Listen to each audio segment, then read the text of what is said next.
5월이 지나고 6월이 되었습니다. 세월은 벌써 한 해의 반을 향해서 흐르고 내일 모레 이번 주간 화요일 6월 3일은 6개월 전 계엄 선포와 그에 따른 대통령 파면으로 이루어진 조기 대선의 날입니다. 보통 없는 대통령 선거를 우리가 치르게 되는데 이미 많은 분들이 사전 투표를 하셨겠지만 아무쪼록 지혜롭고 바르게 한 표를 행사하여 나라의 미래를 바르게 인도하는 표가 되기를 바랍니다. 저는 여기까지밖에 얘기 못합니다. 어떤 분은 몇 번 찍으라고 좀 얘기하라고 이렇게 슬쩍 옆구리를 찌르는 분들도 있는데 알아서 하시기 바랍니다.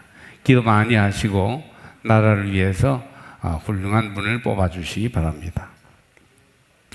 오늘은 특별히 평신도 주일로서 장로님 한 분이 예배 사회를 보고 있습니다. 교회와 사회, 특별히 가정에서 하나님의 자녀로서 믿음을 지키며 역할을 잘 감당하는 삼척제일교회 평신도 교우들이 되시기를 바랍니다. 가정은 시대와 우리 삶을 가장 잘 보여주는 인생의 장입니다. 가정이 만족한 행복을 사람들에게 가져오고 그런가 하면 반대로 가정이 우리 삶의 문제를 많이 노출하기도 합니다. 가정에서 우리는 기쁨과 슬픔, 행복과 고통을 느낍니다. 저는 오늘 특별히 문제가정, 엮이는 가정 이야기에서부터 하나님 말씀을 전하려고 합니다. 평안하고 행복한 가정도 귀하지만 문제 있는 가족이 문제와 어려움을 극복해 나가는 그 과정이 어느 때보다도 필요하고 중요하다고 여겨지기 때문입니다. 그렇겠죠? 사실 문제가 있는데도 없는 척 하면서 마냥 행복하다고 하기보다는 문제를 조금은 직시하면서 함께 풀어나가는 것이 필요할 것 같습니다. 오늘 가정 안에서 고통과 아픔을 먼저 마주대하고 나아가 거룩하고 행복한 가정 이야기로 결론을 내렸으면 좋을 것 같습니다. 미국 시카고의 무디 신학교에서 가르쳤던 신학대 교수 목사님인데요. 존 퀘슬러라고 하는 분이 있어요. 그분이 자기 어릴 적 고백을 어느 글에 실었습니다. 이런 이야기예요. 어느 날 밤 누군가 현관마루를 따라 우리 침실을 향해 걸어오는지 집의 기초가 흔들리는 듯한 강렬한 소음이 들렸다. 그 소음은 내게 익숙한 것이었다. 거기에 따르는 오싹한 공포감도 그랬다. 수많은 아픈 기억들이 한순간에 연달아 뇌리를 스치고 지나갔다. 어머니가 흉기를 들고 아버지를 찌르겠다고 위협하던 그 밤, 아버지가 석유 등불로 집에 불을 지르겠다고 위협하던 그 밤, 어머니가 자살 기도를 한 후 실패한 뒤에 욕실 거울에 유혈이 낭자했던 그 밤. 끔찍한 얘기죠. 이런 기억이 머리에 스칠 때마다 그와 함께 어린 시절 경험했던 두려움과 절망감이 새롭게 엄습해 왔다. 몹시 뒹굴며 요동하자 잠을 깬 아내가 내게 무슨 일이냐고 물었다. 나도 모르겠어. 이렇게 말한 나는 어린 시절의 기억들을 아내에게 설명해 주었다. 부모가 알코올 중독이었고 계속되는 부부싸움이 있었으며 엮이는 가정의 문제였습니다. 아내는 일일이 해명하려고 하지 않고 대신 두 팔로 나를 감싸 안으며 부드럽게 말했다. 존, 당신은 이제 그 집에 살지 않아요. 나는 곧 울음을 터뜨렸다. 존 퀘슬러 교수의 나는 이제 그 집에 살지 않는다는 그런 이야기 내용입니다. 가정이 평안하고 행복한 곳이고 가정은 모든 좋은 것의 집합이라고 말하는데 많은 사람들이 가정을 기억할 때 사실은 그 반대의 기억, 매일 싸우고 소리 지르고 도망 다녀야 했던 아픈 기억 때문에 혼란을 겪습니다. 이게 우리 현실이에요. 실제로 고통으로 가득 찬 가정에서 살았던 데에서 오는 마음 아픈 경험들을 적지 않은 사람들이 깊은 마음속에 간직하고 있습니다. 성경을 보면 가정이 평안하고 행복했다기보다는 오히려 문제의 집합소였던 것을 알 수 있습니다. 아담의 아들 가인은 질투 때문에 자기 동생 아벨을 살해합니다. 롯은 술에 취해 근친 상간에 큰 실수를 저지릅니다. 부모의 편애 때문에 아브라함의 두 손자 야곱과 에서는 평생 인생을 원수로 서로 지내고 말았습니다. 지금까지도 그 후손들은 원수지요. 하나님 마음에 합했다던 다윗도 간음과 살인을 저지르고 부모로서의 의무를 소홀히 했어요. 이것이 다른 데 얘기가 아니고 성경 안에 있는 이야기입니다. 성경에는 행복하고 거룩한 순기능 가정만 나오지 않고 온갖 고통과 삶의 문제를 가득 가지고 있는 가정도 많이 나와요. 그래서 우리의 현실을 돌아보게 합니다. 이런 것들은 아픔과 함께 우리 가정에서도 흔히 일어나는 일들이 아니겠어요? 참 말하기도 민망합니다만 개중에는 아내에 대해 정절을 지키지 못한 남편들, 남편을 포기해버리고 맞바람을 피우는 아내들, 부모를 거역한 자녀들, 서로를 미워하여 대화도 끊어지고 연락도 하지 않고 지내는 형제자매들도 있습니다. 이런 모든 아픔을 가진 가정들을 흔히 역기능 가정이라고 합니다. 거룩하고 행복한 본래의 가정과는 달리 반대의 기능을 하는 가정이라는 말입니다. 믿음의 조상들이나 오늘을 살아가고 있는 우리들이 다 이상적이고 바람직한 모습의 가정이기만 한 게 아니고 다 평안하고 다 행복하면 얼마나 좋겠어요. 그러나 역기능으로 만날 때가 많다는 것입니다. 오늘 본문은 하나님께서 세워주신 가정이 하나님의 진리를 한 세대로부터 다음 세대로 전수해주는 주요한 방편임을 보여줍니다. 여호와께서 증거를 야곱에게 세우시며 법도를 이스라엘에게 정하시고 우리 조상들에게 명령하사 그들의 자손에게 알리라 하셨으니 5절 말씀이에요. 그렇습니다. 부모가 자녀에게 알려서 경건한 유산을 물려주어야 합니다. 우리의 자녀들이 복음과 진리를 알 수 있도록 할 책임이 부모에게 있습니다. 대를 이어서 하나님의 놀라운 진리가 선포되도록 가정 안에서 우리의 사명을 다해야 한다는 것입니다. 부모가 자녀에게 경건한 유산을 물려줘야 할 이런 사명을 다하지 않으면 결국 국가 전체가 고통을 당하는 거예요. 무슨 외적의 침입을 받아서 국가가 어려운 게 아니고 가정이 안에서부터 무너지고 있기 때문에 국가가 어려운 겁니다. 청교도가 세운 나라 미국의 경우를 보면 가정과 나라가 성경의 원칙을 따라가던 시대가 있었어요. 그때 미국은 신흥 국가였지만 유럽에 비해서 빨리 성장하고 평안하고 번영한 나라가 되었던 것이죠.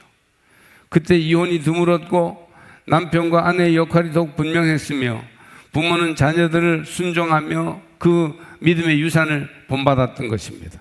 거룩하고 행복한 가정들이 나라의 자랑이 되었고 국력이 되었습니다. 그러나 지금은 모든 세계의 나라들이 가정을 점점 잃어가고 있습니다. 우리나라뿐 아니라 동서양 모든 나라들의 가정이 타락의 길로 들어섰다고 봐도 지나친 말이 아닙니다. 가족은 뿔뿔이 흩어지고 편부나 편모 가정이 늘어나기 시작했습니다.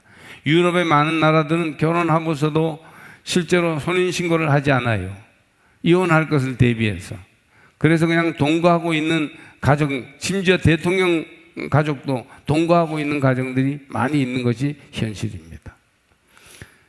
그리스도인 가정도 그리 다르지 않습니다. 바나 리서치라는 기독교 전문 조사기관이 조사해 보니까 신앙인의 가정과 불신 가정의 이혼율이 차이가 나지 않았다고 합니다.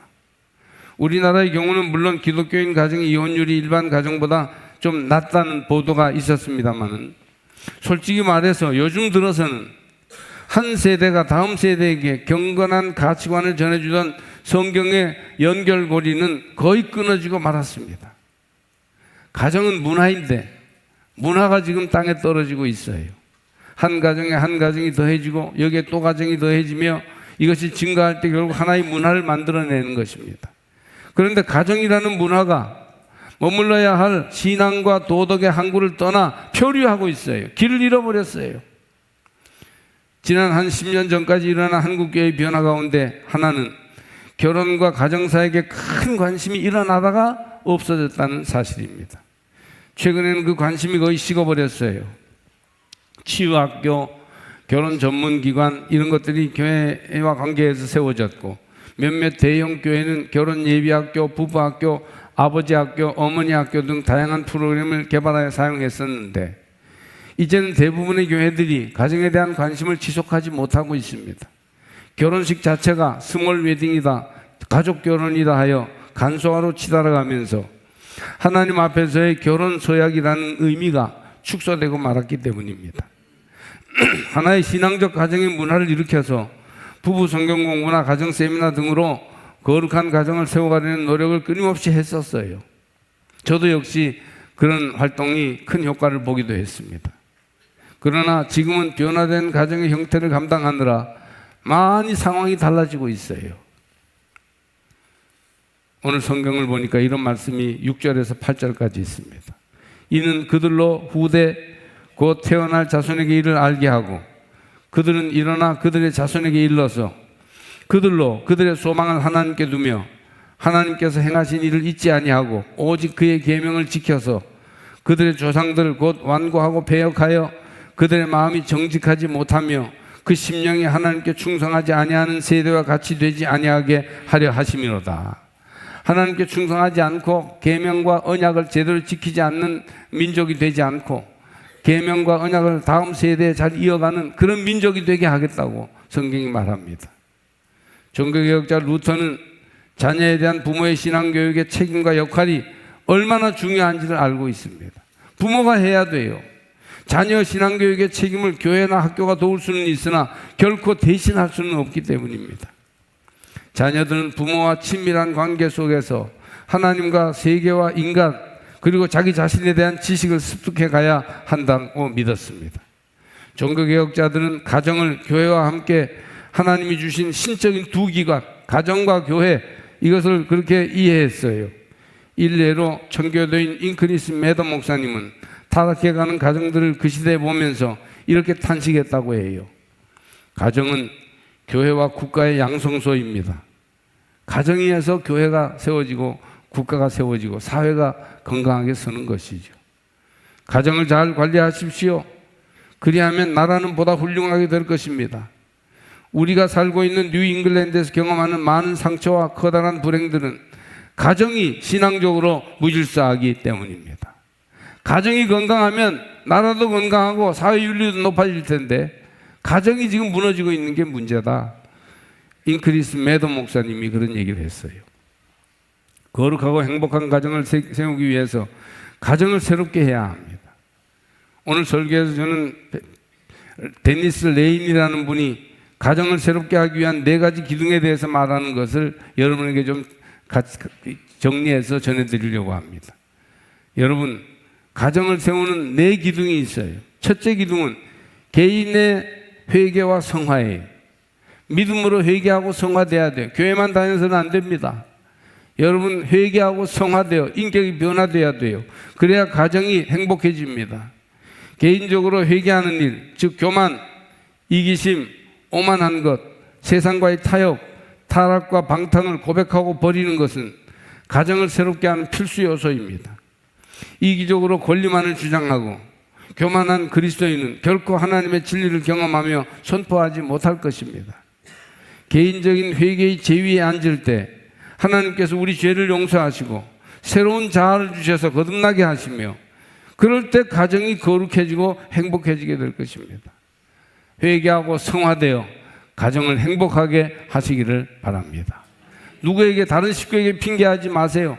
내가 회개하고 거듭나지 못한 게 문제다. 이걸 깨닫고 하나님의 말씀 앞에서 제위에 앉아 회개함으로 바르게 세워가는 여러분들이 다 되시기를 바랍니다. 가정을 새롭게 하기 위한 2번째 기둥은 신성한 결혼 언약이에요. 결혼 언약은 원래 하나님 앞에서 하는 것이에요. 결혼은 거룩합니다. 연애는 개인과 개인이 만나서 자유의지로 사귀는 것이지만 그래서 연애는 헤어질 수도 있어요. 싫으면 헤어지는 거지. 딴 사람을 만날 수도 있어요. 그게 연애입니다. 그러니까 연애할 때 그렇게 하고 결혼은 하나님 앞에서 하나님이 보증하시고 인정하시는 성사, 거룩한 일이에요. 그러므로 만약 결혼을 부득이한 사유 없이 깬다면 하나님의 언약을 깨는 것이에요. 하나님을 무시하는 신성한 결혼 언약을 깨는 거예요. 마음대로 이 남자 만나고 이 여자 만나도 되는 게 아니에요. 결혼한 남녀는 그 언약을 깨면 하나님을 거역하는 것이 됩니다.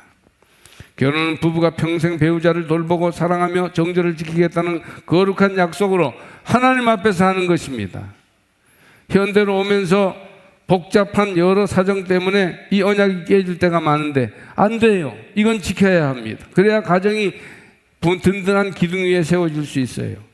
이때에도 어떤 경우에도 하나님 앞에서 진지함과 성실을 버려서는 안 됩니다. 시대가 변하고 복잡하다 보니까 약간의 여러 가지 사정이 생길 수 있어요. 그럴 때에도 신성한 언약을 항상 잊어서는 안 될 것입니다. 가정을 잘 세워서 본래의 가정으로 되돌리기 위해서는 세 번째 기둥이 있는데, 그것은 각자의 역할들이 존엄하다는 기둥입니다.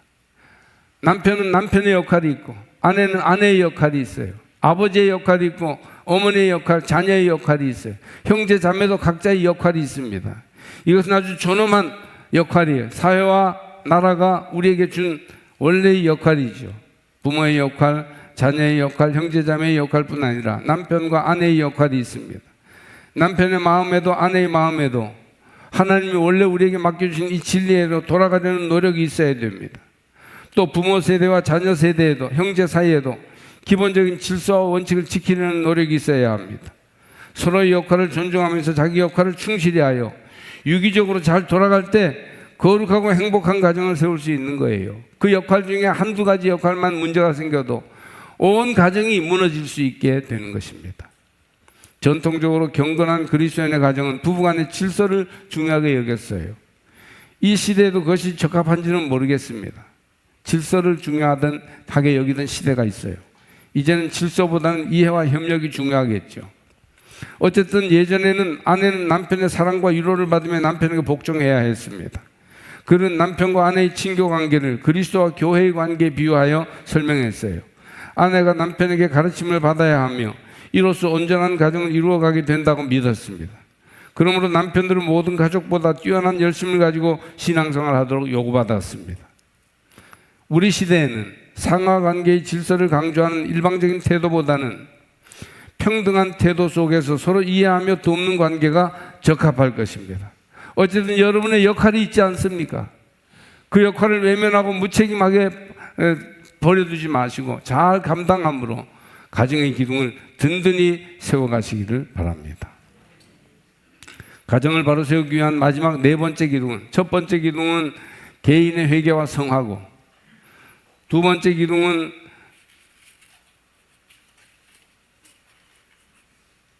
신성한 결혼의 언약이고, 세 번째 기둥은 역할들을 충실하게 감당하는 것이고, 네 번째 기둥은 다음 세대에 전해주는 영적 유산입니다. 자식은 여호와가 주신 기업이에요. 자녀는 우리가 참여하지 못하는 시대로 보내는 살아있는 메시지라고 닐 포스트먼은 말했습니다.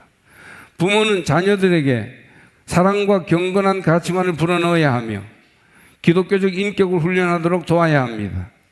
그리고 부모는 변함없이 자녀를 책임있게 돌보는 사랑의 근원이 되어야 합니다.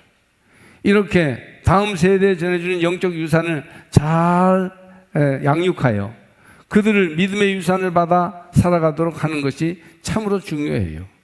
전통적으로 경건한 그리스도인 가정은 자녀들과 함께 예배드리는 작은 성전이었고 말씀을 가르치고 익히는 믿음의 학교였습니다. 제가 영국 같은 데 오래된 그런 관광지 같은 데 가보면 가정 예배소가 교회처럼 잘 대리석으로 꾸며진 부잣집이 있어요. 거기에는 따로 그 가정을 위한 오르간이 있을 정도로 예배의 공간으로 잘 준비해 둔 것을 볼 수 있습니다. 그게 전통적인 기독교 가정이에요. 가정은 말씀을 가르치고 익히는 믿음의 학교였습니다. 자녀들이 부모에게 순종하며 말씀을 따라 살도록 가르치는 책임이 부모에게 있었습니다. 그리고 자녀들이 하나님을 스스로 찾도록 신앙적으로 격려했어요. 끊임없이 격려했어요. 자녀들은 격려를 받아 열심히 하나님을 공경하며 신앙생활을 했습니다. 청교도와 같이 특별히 경건생활에 힘쓰는 자들은 자녀 신앙교육에 특심했어요. 웨슬리의 부모들도 얼마나 몇십 명의 자녀들을 신앙으로 잘 양육했는지 모릅니다. 믿는 가정의 자녀들도 태어날 때부터 부패한 성품을 가지고 있어요. 태어나면 교회 다니면 저절로 거룩한 성품이 되는 게 아니에요. 인간 속에 그 부패하고 거짓된 성품이 있기 때문에 적절하게 교육하지 않으면 죄와 타락에 빠지게 됩니다. 그래서 그들이 가정을 이룰 때 경건한 가정, 숨기는 가정이 되는 게 아니고 엮이는 가정이 될 위험도 있는 것이에요. 어린 자녀들을 불쌍히 여기고 그들을 가르치고 그들을 위해 기도하고 그들을 위해 눈물을 흘리고 그들을 위해 하나님과 씨름하는데 최선을 다하십시오. 하나님께서는 진실한 어머니의 기도와 눈물이 자녀의 영혼을 구원할 수 있다는 사실을 아십니다. 리처드 매더의 말이에요. 그는 이런 충고도 하였습니다. 충분한 권위를 유지해 여러분의 말이 자녀에게 법이 될 수 있게 하십시오. 그렇지만 여러분의 권위를 무자비와 난폭함 같은 것으로 잘못 생각해 자녀를 실망하도록 만들지 마십시오. 자녀들을 막 무자비하게 가혹하게 명령하지 말라는 것입니다. 우리의 자녀를 가혹한 행동으로 노예처럼 취급해 우리 앞에 나올 때 항상 떨고 피하게 하는 것은 우리의 하늘 아버지와는 전혀 다른 것입니다. 우리의 권위는 친절과 온유와 애정으로 조화를 이루어 우리의 자녀들이 즐거운 마음으로 우리를 두려워하고 우리가 그들을 사랑하는 것을 알도록 해야 합니다. 예전에 목회하던 동네에 아주머니 한 분이 계셨어요. 그 아주머니를 철이 엄마라고 부르겠습니다. 철이 엄마 남편은 백수이자 건달이었습니다. 술주정에 걸핏하면 아내에게 손찌검도 했어요. 제일 잘하는 게 술주정이고 그 다음 잘하는 게 손찌검이었어요. 정말 아무 도움도 주지 못하면서 늘 가정의 근심거리였습니다. 어떻게 사람이 저렇게 살 수 있을까 하는 생각이 들 정도였어요. 아들 둘이 있었는데 그들은 당연히 아버지를 정말 싫어했어요. 마음고생이 컸던 이 철이 엄마에게 소원이 있었습니다. 단 하루라도 지긋지긋한 남편 꼴을 안 보고 해방되어 사는 것이었습니다. 그러나 철이 엄마는 끝까지 그 남편과 헤어지지 못했습니다. 이혼은 생각도 못했던 그 시절에 자식들을 위해서 온갖 수모를 참으면서 남편을 팔자로 여기며 살았던 것입니다. 엮이는 가정이죠. 그러나 철이 엄마가 착하게 참기만 하는 데에서 한 걸음 더 나가서 말씀으로, 믿음으로, 성령의 능력으로 대처했으면 어땠을까요? 저는 옆에서 그 세월들을 보면서 그런 생각을 해봅니다.